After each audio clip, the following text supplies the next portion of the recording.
കായ തൊലിയൊക്കെ കളഞ്ഞ് ഉപ്പും മഞ്ഞൾപ്പൊടിയും ചേർത്ത് വെള്ളത്തിലിട്ട് നന്നായി കഴുകി തുടച്ചെടുക്കുക.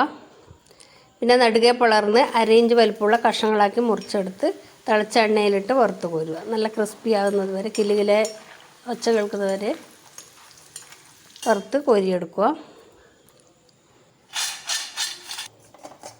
പിന്നെ 2 സ്പൂൺ അരിപ്പൊടി ഒന്ന് വറുത്തെടുത്ത് വെക്കുന്നുണ്ട്. പിന്നെ ഒരു പാത്രത്തിലേക്ക് കുറച്ച് ജീരകപ്പൊടി, കുരുമുളക് പൊടി, ഏലക്കാപ്പൊടി, ചുക്കുപൊടി എന്നിവ ചേർത്ത് മിക്സ് ചെയ്ത് വെക്കുക. ഞാൻ ഏലക്കപ്പൊടി കുറച്ചേ ചേർത്തിട്ടുള്ളൂ, ഫ്ലേവറിന് ഇഷ്ടമുള്ളവർക്ക് കൂടുതൽ ചേർക്കാം. പിന്നെ ഒരു പാത്രത്തിൽ കുറച്ച് വെല്ലം എടുത്തിട്ട് 1.5 അച്ച് എടുത്തിട്ടുണ്ട്. ഉരുക്കി അരിച്ച് ഉരുളിയിലേക്ക് ഒഴിച്ച് കൊടുക്കുക. അരിച്ചെടുത്ത് വെക്കുക. ശർക്കര തിളച്ച് ഒറ്റനൂൽ പരുവാകുമ്പോൾ നമ്മൾ തയ്യാറാക്കി വെച്ച ഉപ്പേരി കൂടി അതിലിട്ട് നന്നായി ഇളക്കി ശർക്കര അതിൽ പിടിക്കുന്നത് വരെ ഇളക്കുക. ശർക്കര ഒന്ന് അതിൽ പിടിച്ച് കഴിയുമ്പോഴാണ് നമ്മൾ റെഡിയാക്കി വെച്ച പൊടികളിൽ ചേർത്ത് കൊടുക്കുന്നത്. ചുക്കുപൊടി, ജീരകപ്പൊടി അതെല്ലാം ഇല്ലേ, കുരുമുളക് ചേർത്ത് കൊടുത്ത് പിന്നെ നന്നായി ഇളക്കി എടുക്കുക.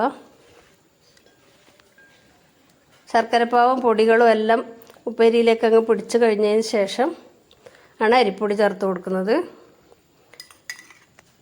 2 സ്പൂൺ അരിപ്പൊടിയും പഞ്ചസാരയും ചേർത്ത് കൊടുക്കുന്നുണ്ട്. 1.5 സ്പൂൺ പഞ്ചസാരയും ഇടുന്നുണ്ട്.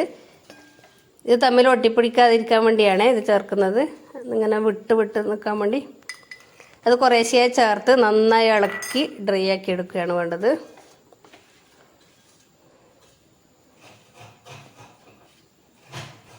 ഒട്ടലൊക്കെ മാറി എല്ലാം ഒറ്റയായി മാറി വന്നില്ലേ.